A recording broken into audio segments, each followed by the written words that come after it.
সবাইকে আমার online physics ক্লাসে স্বাগতম। আজ আমি নবম দশম শ্রেণীর পদার্থবিজ্ঞান বইয়ের অষ্টম অধ্যায় অর্থাৎ আলোর প্রতিফলনের পঞ্চম লেকচারটি দিতে যাচ্ছি। আজ আমার এই লেকচারের আলোচ্য বিষয় হলো চিহ্নের প্রথার উপর ভিত্তি করে সৃজনশীল প্রশ্ন অনুশীলন। আমি আমার চিহ্নের যে প্রথা সম্পর্কিত যে লেকচারটি আছে সেটা একটু ভালো করে দেখে নেবে আবার রিভিশন দেওয়ার উদ্দেশ্যে। সেখানে তোমাদের চিহ্নের প্রথার যতগুলো নিয়ম কারণ আছে সেগুলোকে বোঝানোর চেষ্টা করা হয়েছিল।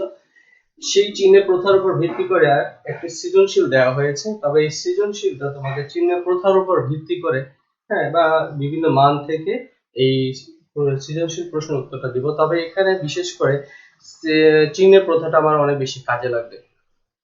তো সুতরাং আমি শুরু করতে যাচ্ছি, তোমরা মনোযোগ সহকারে দেখার চেষ্টা করবে। প্রথমে আসো, এখানে একটি উদ্দীপককে একটি চিত্র দেওয়া আছে, আর এই চিত্রের মধ্যে এখানে হচ্ছে একটি অবতল দর্পণ। এই অবতল দর্পণের মেরু থেকে এবি লক্ষ্যবস্তুটির দূরত্ব 8 সেন্টিমিটার দেওয়া আছে।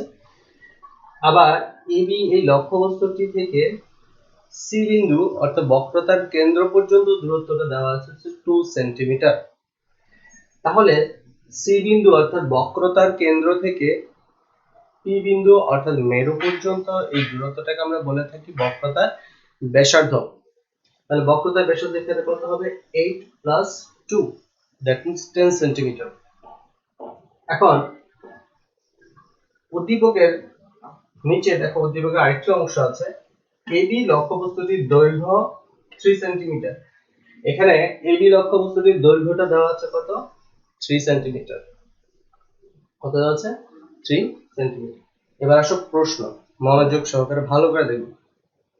উদ্দীপকের আলোকে প্রতিবিম্বের যে প্রতিবিম্বটা গঠিত হবে এখানে, তার অবস্থান, আকৃতি এবং প্রকৃতি, তার তিনটি জিনিস তোমাকে হিসাব করতে হবে। অবস্থান, আকৃতি, প্রকৃতি, এই তিনটি বিষয় তোমাকে গাণিতিকভাবে বিশ্লেষণ করতে বলা হয়েছে। প্রথমে আমি এই চিত্রটি সম্পন্ন করব, অর্থাৎ প্রতিবিম্বটি গঠন করব, তার অবস্থানগুলোকে আমি একটু দেখাবো, তারপর আমি গাণিতিক অঙ্কে যাব। প্রথমে আমাকে একটু চিত্রটা বুঝতে হবে, আর চিত্র সম্পর্কিত আমার দ্বিতীয় লেকচারটি ভালো করে দেখে নিতে পারো, সেখানে এটা খুব সুন্দর করে বুঝিয়ে দেওয়া হয়েছে। তারপর আমি এখানে একটু অঙ্কন করছি, মনোযোগ দিয়ে ভালো করে দেখো।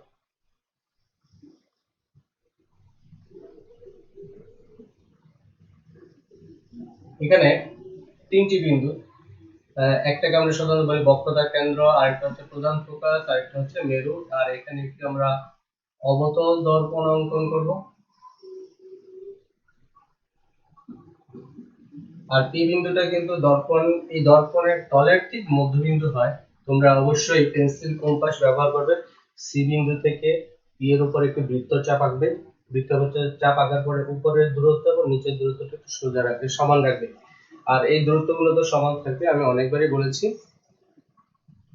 এখন দেখো, এখানে লক্ষ্যবস্তুটা আছে কোথায়? সি এবং এফ এর মাঝামাঝি কোন একটা স্থানে। আমরা এখানে নিলাম, তাহলে এবি একটি লক্ষ্যবস্তু। এখন একটি আলোক রশ্মি এই প্রধান অক্ষের সমান্তরালে দর্পণের উপর আপতিত হবে, তাহলে সে প্রধান ফোকাস দিয়ে প্রতিফলিত হবে।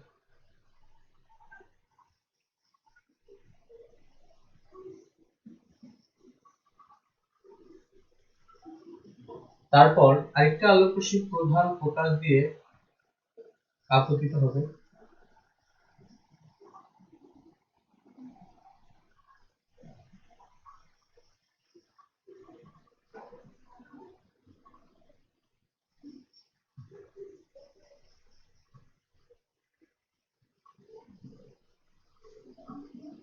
যেহেতু চিত্রটা একটু এদিকে চলে আসছে তাই মুখ করে দোনো দিকে বাড়িয়ে দিলাম।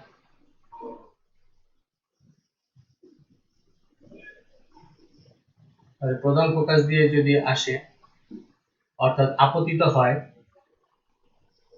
ফোকাস বিন্দু দিয়ে, প্রতিফলিত হওয়ার সময় প্রধান অক্ষের সমান্তরালে যায়।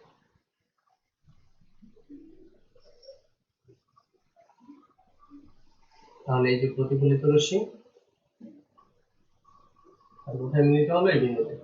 তাহলে বি বিন্দু থেকে এসেছিল, আর এখানে হবে বি প্রাইম। তাহলে এখান থেকে একটু আমরা কি করব, লম্ব রেখা এঁকে দিব, যেহেতু এটাও লম্ব। তাহলে সে কোন বিন্দুতে মিলিত হবে? এ প্রাইম বিন্দুতে। তাহলে এটাই হচ্ছে আমার প্রতিবিম্ব। ঠিক আছে, তাহলে এখন আমার এখানে তিনটি বিষয় আছে, এই তিনটি বিষয়টা আমি একটু ব্যাখ্যা করব। প্রতিবিম্বের অবস্থান,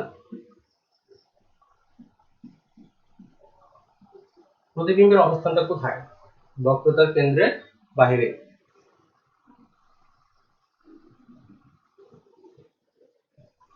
বক্রতার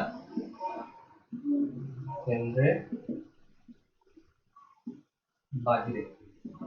তাহলে এটা ছিল কি? অবস্থান। এবার আসো আকৃতি।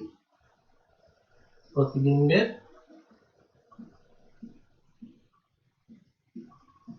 আকৃতি, আকৃতিটা দেখো, তার সাইজটা কিন্তু লক্ষ্যবস্তুর তুলনায় কিন্তু বড়। তাহলে আমরা লিখব বড় বা বিবর্ধিত। এবার আসা যাক প্রকৃতি।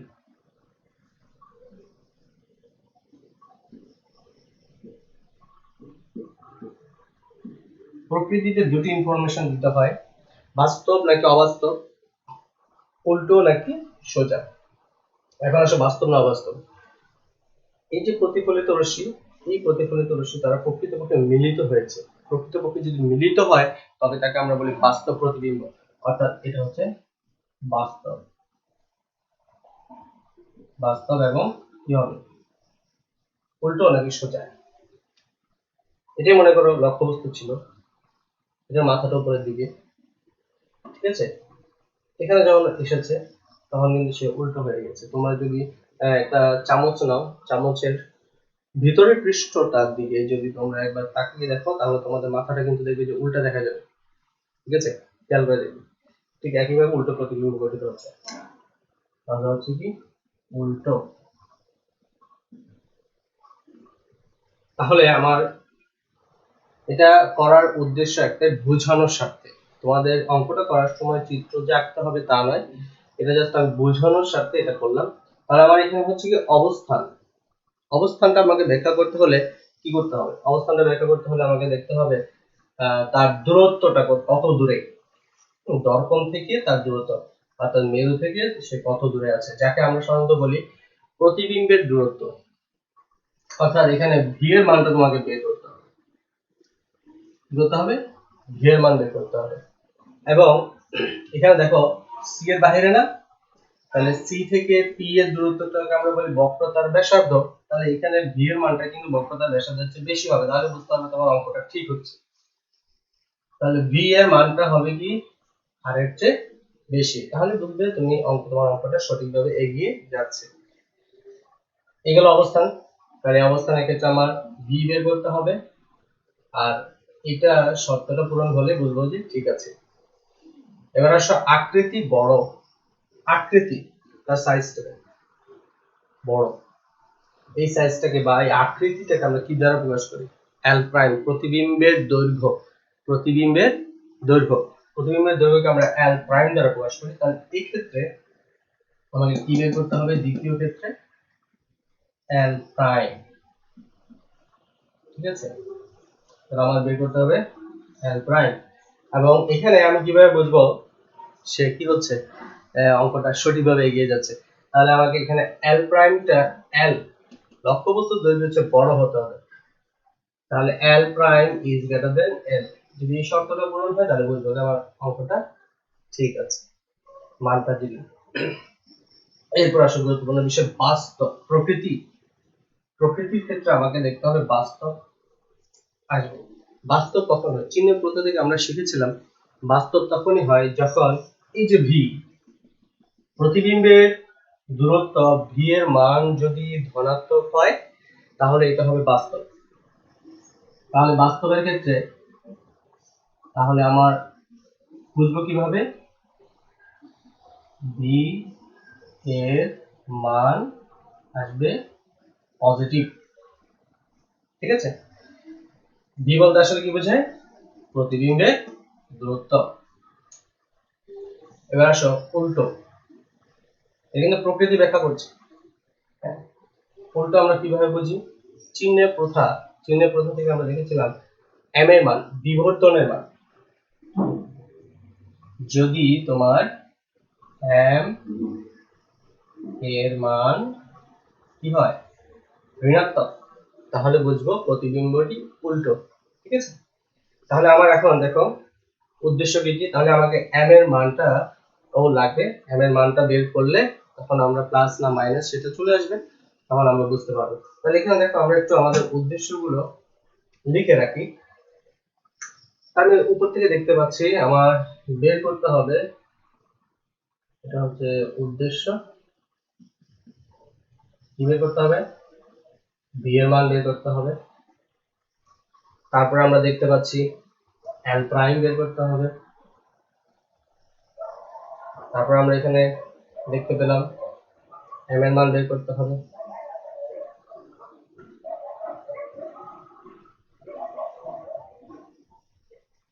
ঠিক আছে, আর ভি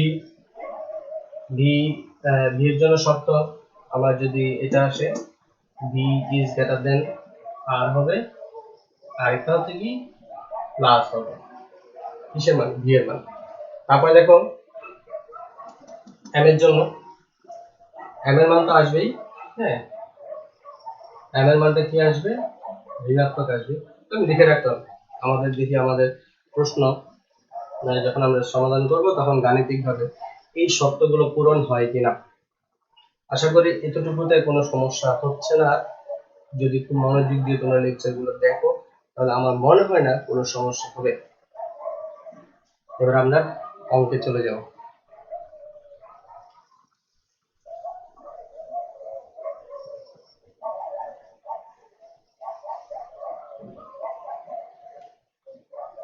আর এই পাশে আমি আমার সূত্রগুলো লিখে রাখছি, লিখে রেখেছি, তোমরা একটু দেখে নেবে যাতে সুবিধা হয় আর কি। আসো কি কি দেওয়া আছে দেখি।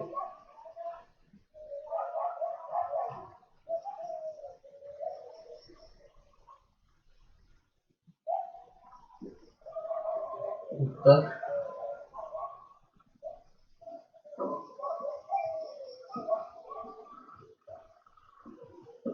দেওয়া আছে। প্রথমে উপর থেকে আসা যাক, সি থেকে পি এর দূরত্ব অর্থাৎ বক্রতার ব্যাসার্ধ কত, 8+2 সেন্টিমিটার, দ্যাট মিন্স 10 সেন্টিমিটার। এরপর কি দেওয়া আছে, পি থেকে দেখো লক্ষ্যবস্তুর দূরত্ব দেওয়া আছে, অর্থাৎ লক্ষ্যবস্তুর দূরত্ব দেওয়া আছে।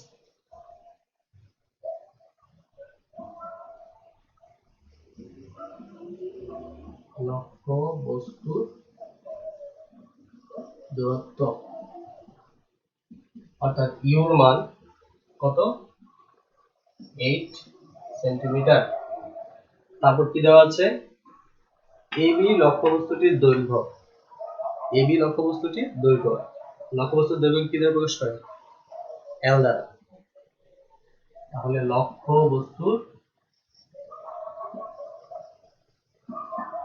দৈর্ঘ্য এল 3 সেন্টিমিটার। আচ্ছা এখানে আগে বেশি বলি, এখানে সেন্টিমিটারে আছে সবগুলো, হ্যাঁ সবগুলো মানে আমি সেন্টিমিটার দিয়ে দিয়েছি। সেন্টিমিটার থাকলে সেন্টিমিটার দিয়ে করতে পারো, সমস্যা নেই, মিটারে নেওয়ার প্রয়োজন হয় না। আর যদি মিটারে যদিও নাও কোনো সমস্যা নেই। এরপরে আর এখানে কোনো ইনফরমেশন আমার দেওয়া নেই। এখন আমি দেখবো আমার আসলে কি কি বের করতে হবে। এক এক করে আসি। ডি প্রতিবিম্বের দূরত্ব,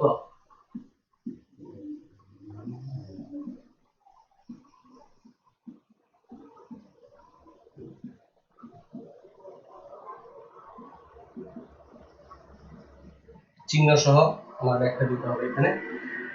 তারপর প্রতিবিম্বের দৈর্ঘ্য এল প্রাইম, তারপর বিবর্ধন,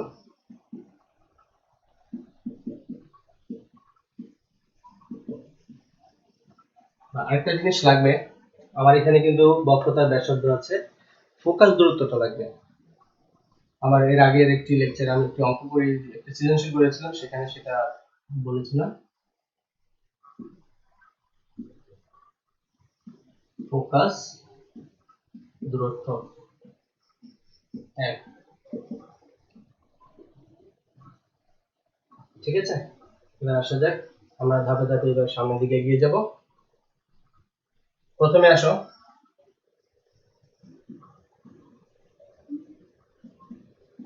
আমরা জানি সূত্র অনুযায়ী এক সমান r ডিভাইডেড বাই 2, r হচ্ছে 10 সেন্টিমিটার বাই 2 ইকুয়াল 5 সেন্টিমিটার।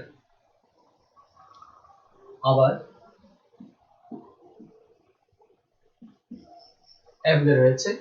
এখন কিন্তু আমরা v কিন্তু খুব সহজে বের করতে পারি, ঠিক আছে। কিভাবে? এখানে দেখো আমার u এর মান দেওয়া আছে, এখানে v আছে, এখানে f আছে।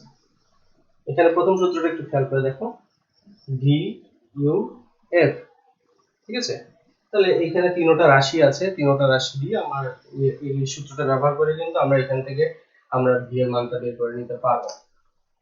তাহলে 1 divided by v plus 1 divided by u সমান 1 divided by f।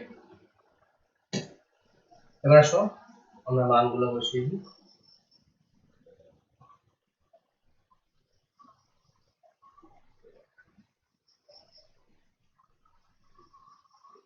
1 divided by v, ঠিক আছে। যেহেতু বের করবো 1 ডিভাইডেড বাই u এর মান কত 8, আর এটার মান কত, f এর মান 5। তবে হ্যাঁ, এখানে একটি বিষয় বলার আছে, f এর চিহ্ন প্রথা অনুযায়ী f এর মান যদি ধনাত্মক হয় তাহলে কিন্তু অবতল দর্পণ, আর f এর মান যদি ঋণাত্মক হয় তাহলে উত্তল দর্পণ। যেহেতু আমার এখানে এটা অবতল দর্পণ, তাহলে এটা এখানে প্লাসই হবে, ঠিক আছে। এখানে মাইনাস আসবে।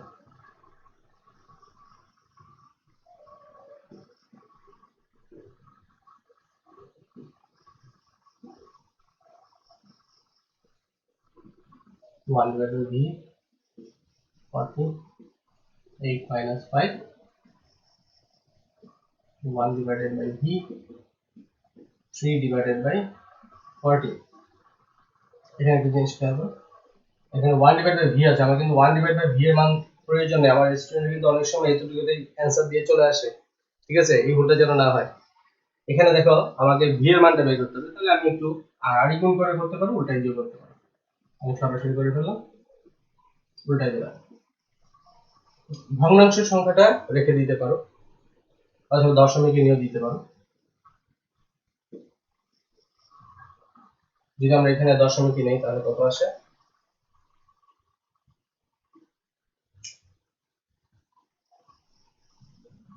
13.33 সেন্টিমিটার, ঠিক আছে। এখানে দেখো আমি কিন্তু এখানে লিখে রেখেছি, দেখো উদ্দেশ্যের মধ্যে v এর মানটা r এর চেয়ে বড় হতে হবে। এখানে আমার r এর মান কত 10, r এর মান কত 10, v এর মান কত এসেছে 13, অবশ্যই বড়। আর পজিটিভ হতে হবে, v এর মানটা পজিটিভ হতে হবে, v এর মান কিন্তু এটা পজিটিভ এসেছে, ঠিক আছে। তো v এর মান পজিটিভ হলে কি হয়, বাস্তব। প্রকৃতির মধ্যে একটি অংশ ছিল বাস্তব, আর একটা হচ্ছে উল্টো না সোজা। আমরা কিন্তু বাস্তবটা চলে এসেছে এবং বক্রতার ব্যাসার্ধের বাহিরে। তাহলে আমরা লিখতে পারি যেহেতু b is greater than r, সেহেতু বলা যায়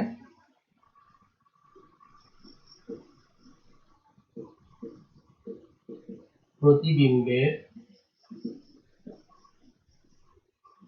অবস্থান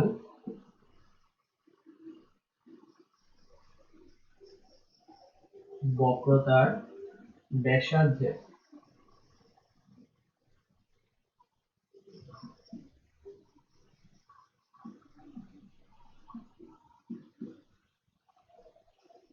বাহিরে এবং v এর মান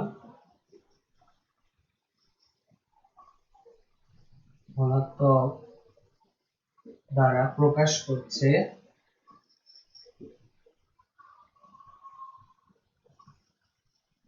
প্রতিবিম্বটি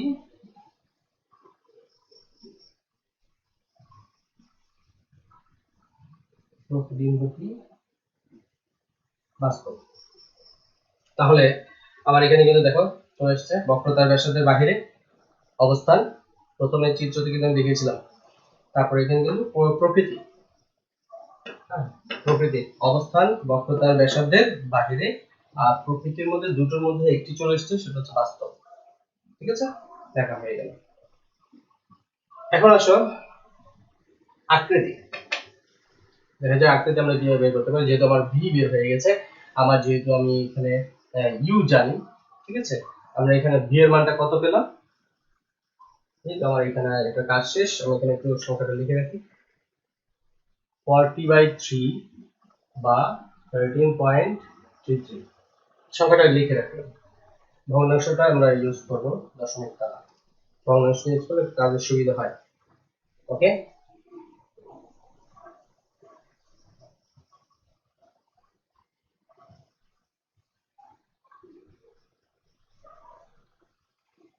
আসো আমি একটু আগে বলেছি আমরা ভি এর মান বের করলাম আর ইউ মানটা জানি, তাহলে আমরা লিখতে পারি আবার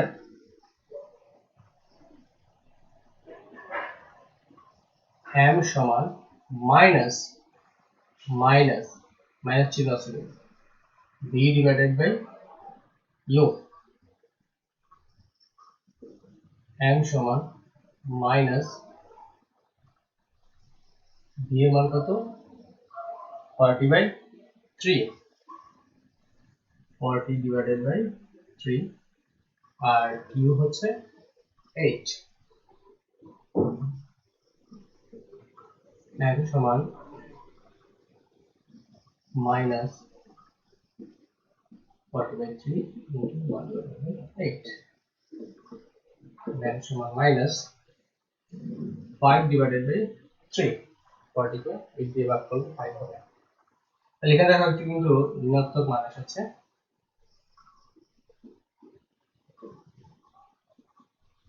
মাইনাস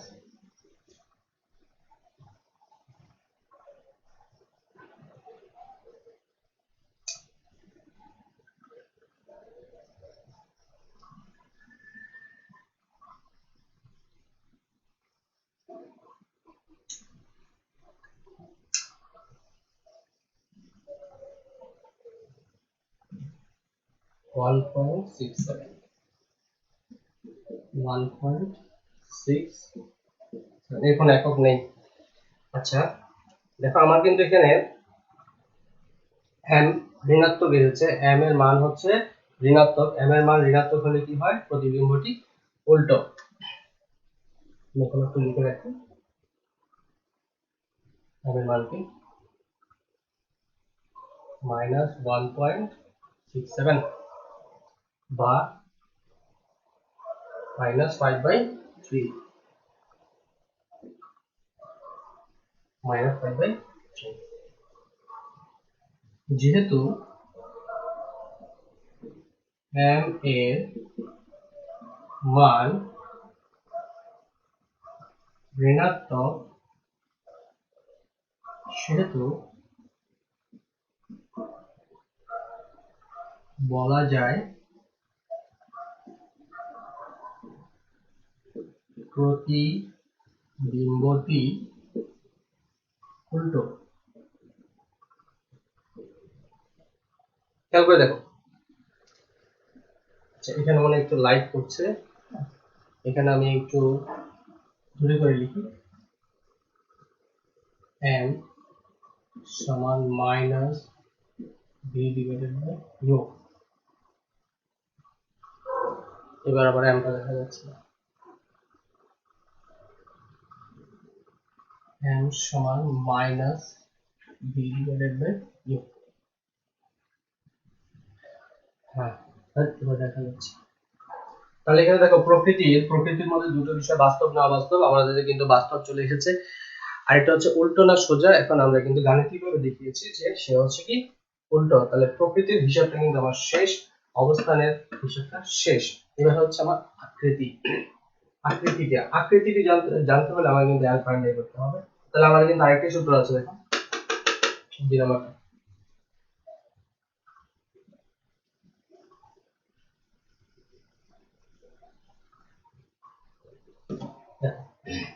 তাহলে আবার m মডিউলাস m সমান L prime divided by L। L prime divided by L। m এর মানটা আমরা কি দেখো minus 5 divided by 3, minus 5 divided by 3। যেহেতু এখানে আমাদের মডিউলের চিহ্নটা আছে, পরম মানটা আছে, তাই আমরা এখানে ঋণাত্মক মানটি গ্রহণ করব না, শুধু ধনাত্মক মানটি নেব, 5 বাই 3 L প্রাইম। আর L এর মান কত? 3। তাহলে L প্রাইম সমান দাঁড়াবে 15 বাই 3। সুতরাং L প্রাইম সমান 5 সেন্টিমিটার। দেখো এখানে কিন্তু L প্রাইমটা কিন্তু কি ছিল, L হচ্ছে বড়, এখানে শর্তটা লেখা হয়নি। L প্রাইমটা অবশ্যই কি হতে হবে, L হচ্ছে বড়। যেহেতু L prime is greater than L,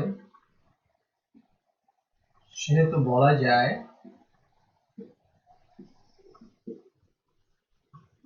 প্রতিবিম্বটি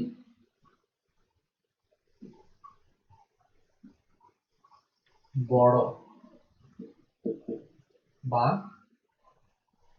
বিবর্ধিত। ঠিক আছে, তাহলে দেখো আমার কিন্তু সবকিছু চলে এসেছে। আমি আরেকবার একটু বলে দিই, অবস্থান জানতে হবে v এর মান থেকে। কার অবস্থান? প্রতিবিম্বের অবস্থান।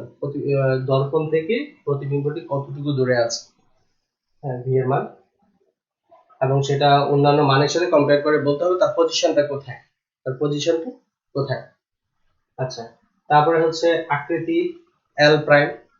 ঠিক আছে, আকৃতি বড় না ছোট আমরা সেটা কম্পেয়ার করি কার সাথে, তুলনা করি লক্ষ্যবস্তুর সাথে, তাই না? লক্ষ্যবস্তুর সাথে তুলনা করে সেটা হিসাবটা বলবে কি সমান, বড় না ছোট। এরপর আসবে প্রকৃতিতে দুটো জিনিস, একটা হচ্ছে বাস্তব নাকি অবাস্তব, 2 হচ্ছে উল্টো না সোজা। বাস্তব না অবাস্তব হচ্ছে v এর মান থেকে আসবে, v এর মান যদি ধনাত্মক হয় তাহলে হবে বাস্তব, v এর মান যদি ঋণাত্মক হয় তাহলে হবে অবাস্তব। আর উল্টো না সোজা, m এর চিহ্ন কোথা থেকে আসবে, বিবর্ধনের চিহ্ন কোথা থেকে আসবে, m যদি ধনাত্মক হয় তাহলে হবে সোজা, আর যদি m এর মান ঋণাত্মক হয় তাহলে হবে উল্টো। তাহলে আজকে আমার লেকচার এই পর্যন্তই। তোমরা অঙ্কটা খুব ভালো করে করবে, কয়েকবার প্র্যাকটিস করতে হবে, বারবার প্র্যাকটিস করলে অঙ্কটা একদম পানির মতো স্বচ্ছ ক্লিয়ার হয়ে যাবে। আজকে এই পর্যন্তই থাক।